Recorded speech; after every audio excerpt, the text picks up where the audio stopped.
pleasant morning to you, our valued members of TEXTEL Credit Union. I am Anthony De Freitas, Treasurer, and my job here today is very simple, to present three important aspects of our AGM for your consideration.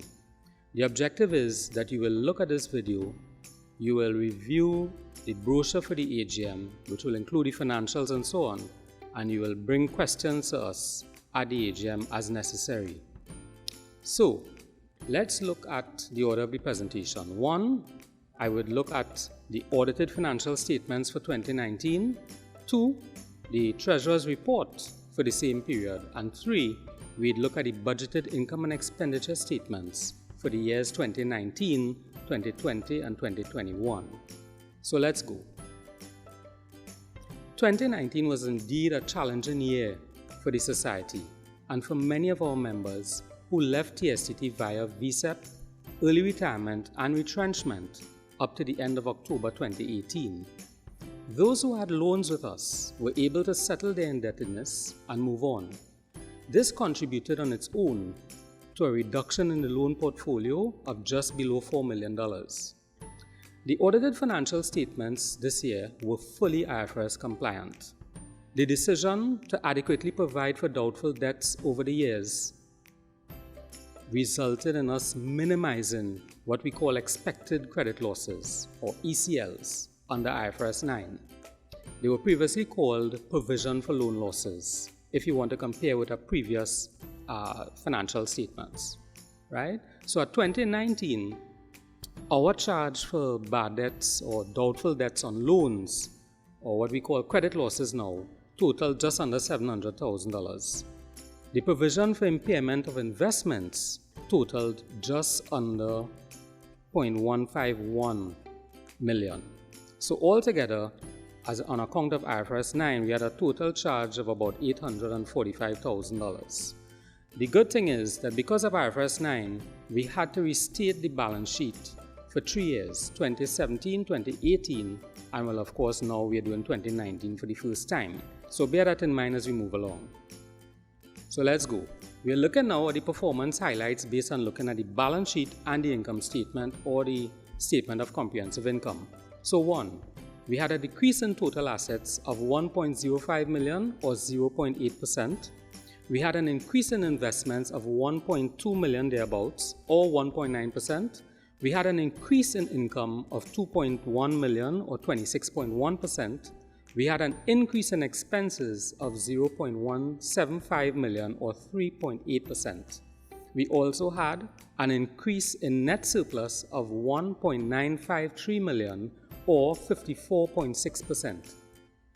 2 more to go, we had a decrease in member loans of $12.43 million or 22.1%. We had a decrease in member shares of $2.85 million or 2.9%. So let's go further. When we analyze the metrics in terms of what gave us our income and how the assets performed in the balance sheet, let's look at total assets to start.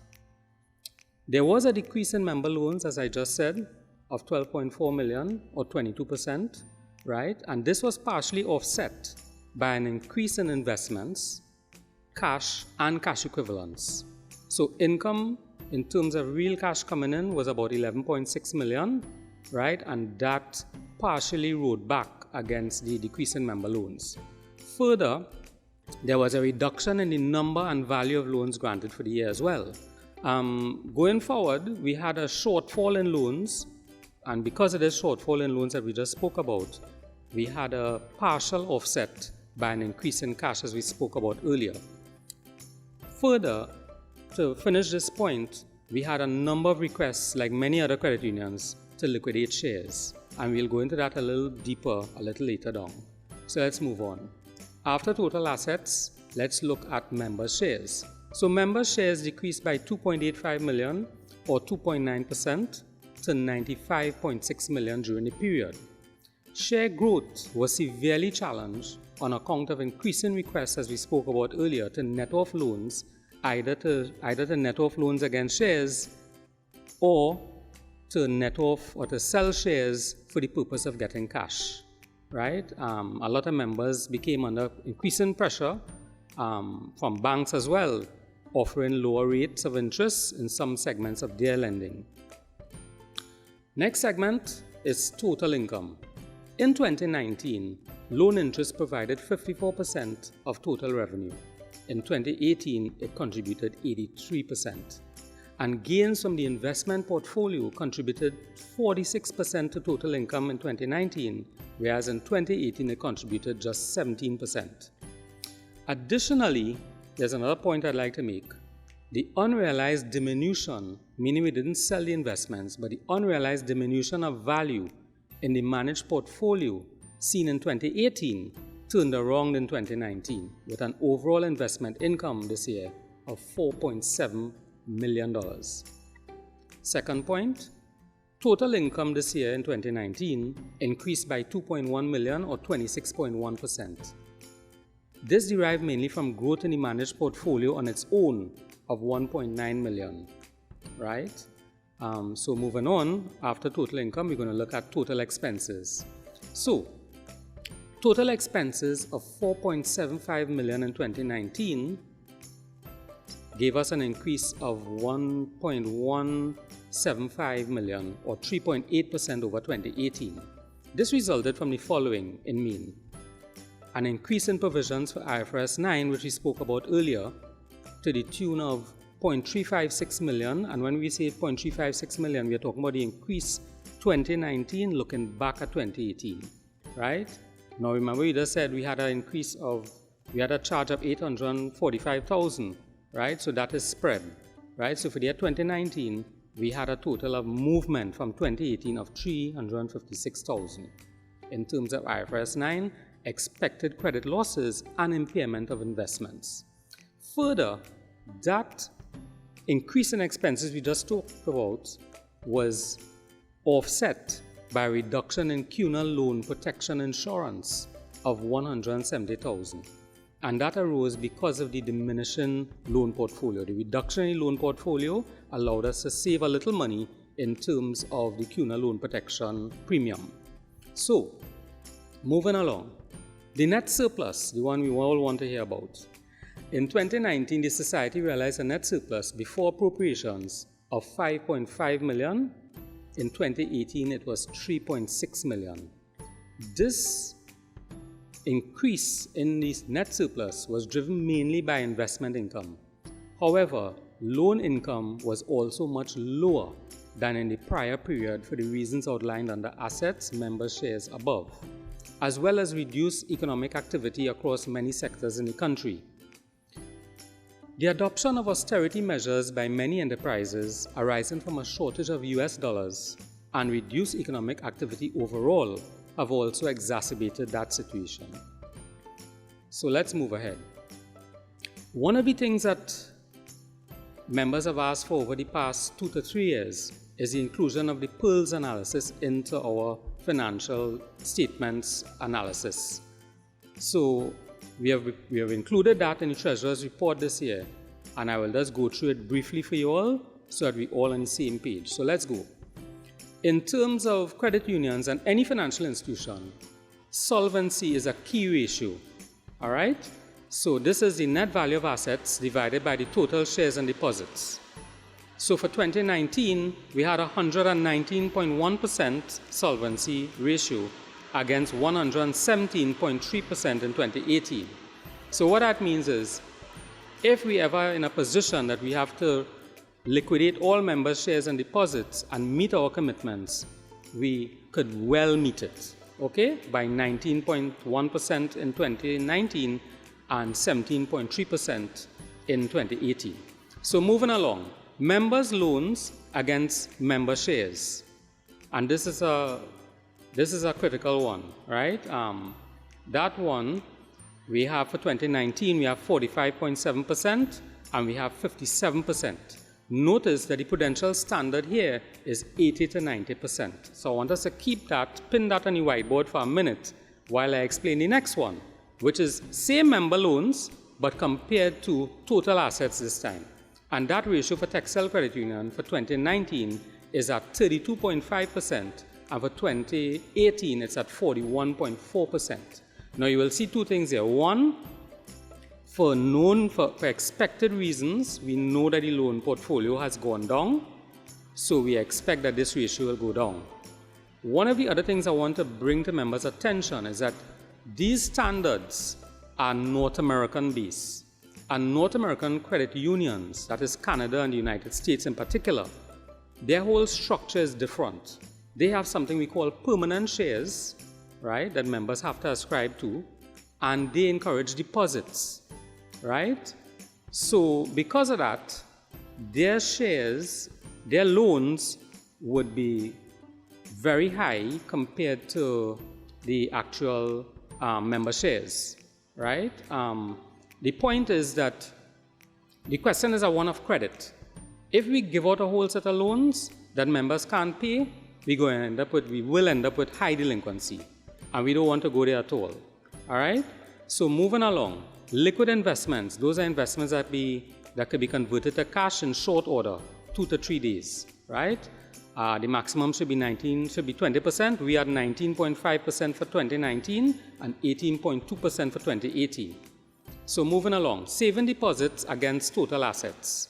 We are at 13% for 2019 and 12.7% for 2018. Pin that figure on the board for a while I explain the next metric. Members' share capital against total assets.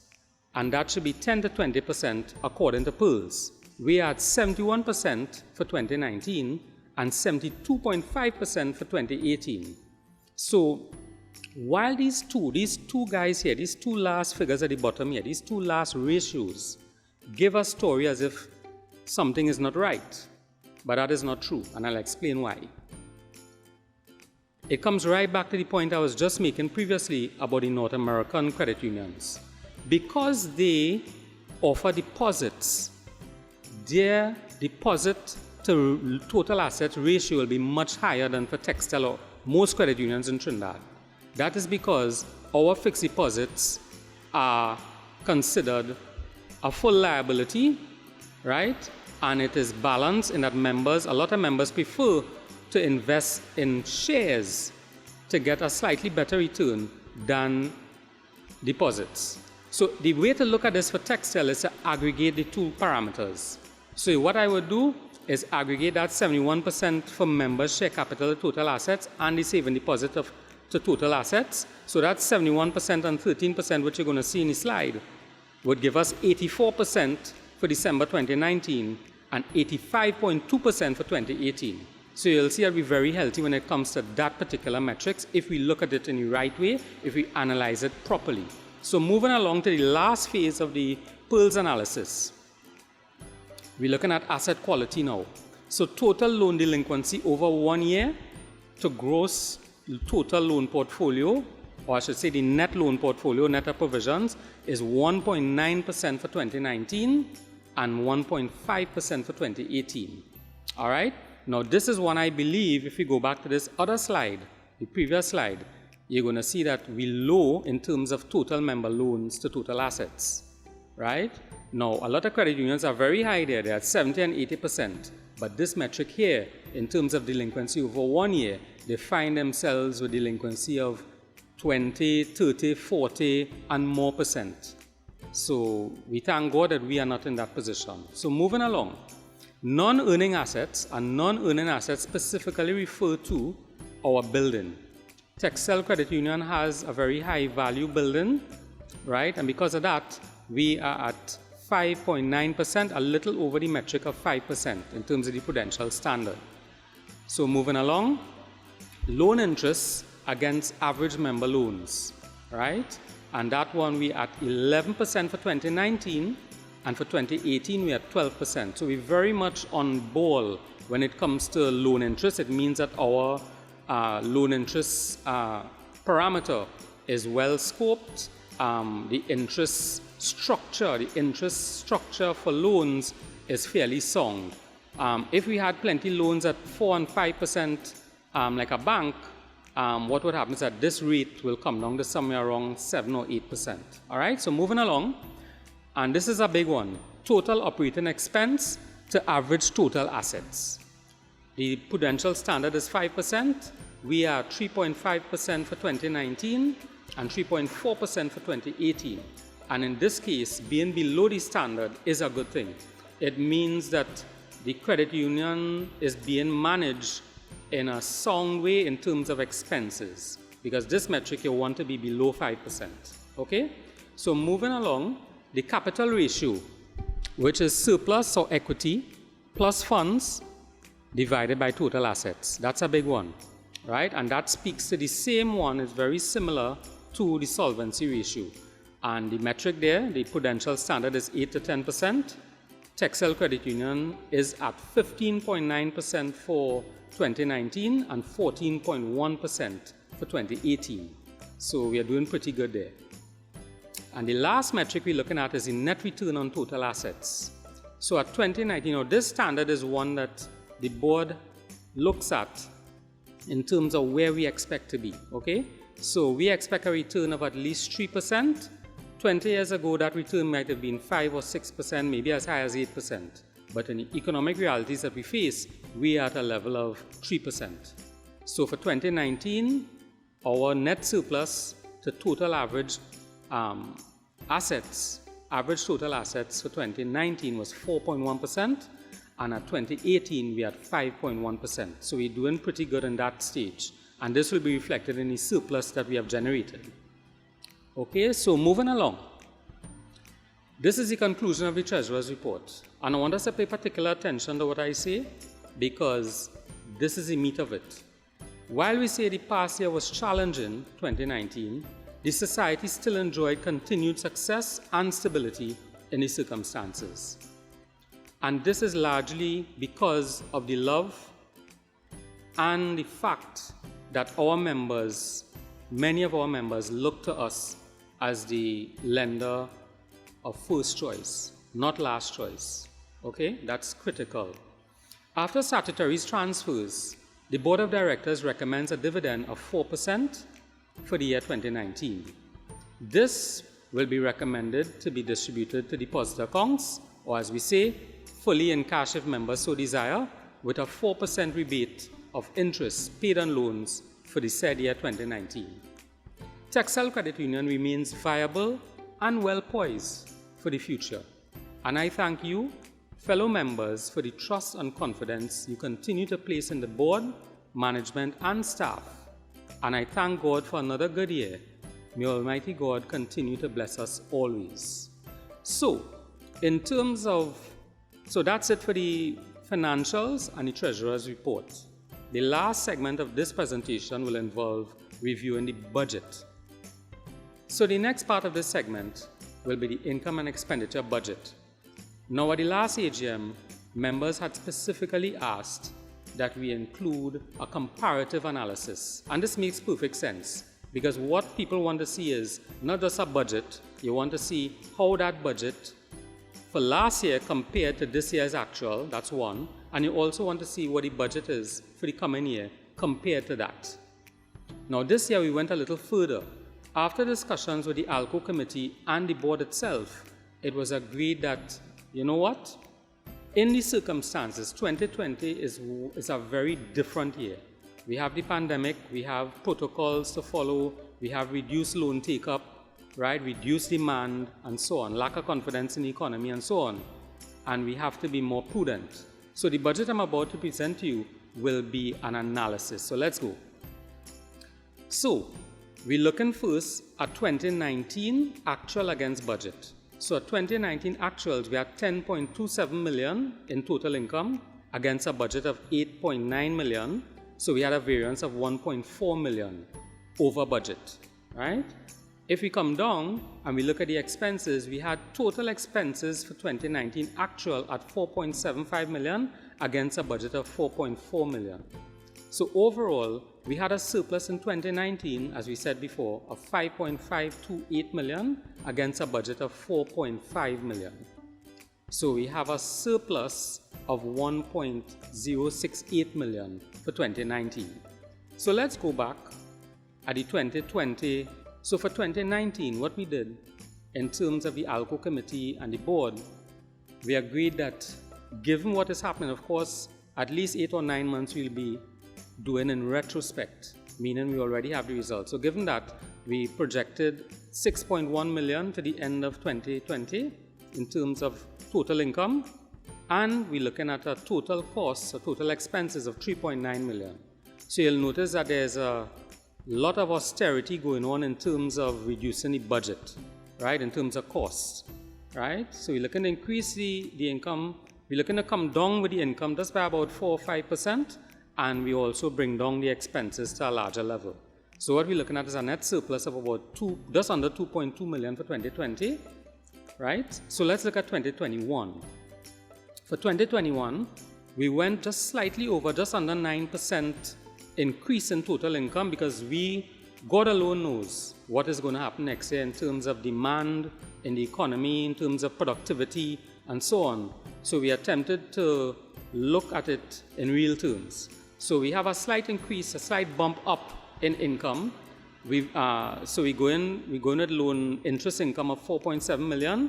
We're looking at investment income of just about 1.9 million overall, not 4.7 like we made in 2019, right? So we're coming in very conservative at 6.6 million for total income, and we're looking at total expenses of 3.9 million. So overall, what we expect is about 2.7 million in net surplus for 2021, ceteris paribus. Okay, so in terms of that, what I'd like to close by saying is that, for this year, we're going to do something a little different in that we are presenting a 2021 budget for members' consideration. And I hope we look at it. I hope that, we bring whatever questions we have and we're able to have something that we could move forward with. Okay, so thank you very much, folks. God bless you. Have a great day.